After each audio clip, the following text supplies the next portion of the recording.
Emon sariak 2013. Berrikuntza proiektu saria. Ariadna Instruments. Produktu hau patente bat da. Kontagailu adimendunaren konektibitate erreala identifikatzen du, ura elikatzen duen transformadore, linea eta fasearekin.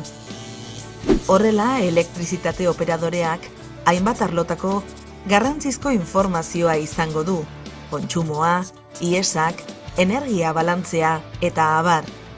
Ariadna Instrumentsek horrela, elektrizitate hornidurako sarea optimizatzen du. Lehenengotan denek zioten, kontagailu adimendunek berez erraztuko zutela konektibitatea. Baina Ariadna Instrumentsen sustatzaileak konbentzituta zeuden etzela hala izango. Eurek ondo ezagutzen baitzuten erabilitako teknologia eta elektrizitate hornidurako sarearen portaera.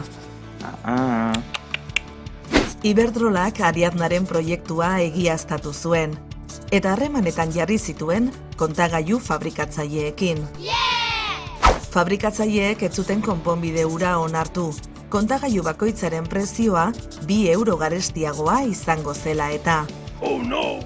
Ariadnak konponbide berri bat garatu zuen, kontagailuan aldaketarik egin beharrik ez zeukan bat. Arrakastaz probatu eta patentatu egin zuten.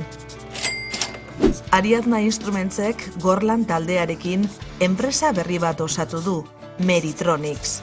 Helburua honen algoritmoaren bitartez patentea implementatzea da eta beste produktu batzuk ere bai. Merkatuko konponbiderik onena da eta oso berrikuntza maila altua du. Interes handia agertu dute bertoko eta nazioarteko konpainia elektriko handiek, baita kontagailu fabrikatzaileek ere. Ariadna Instrumentsen fakturazio perspektibak altuak dira eta 2014an 10 lanpostu berri sortzea espero dute. Ariadna Instruments.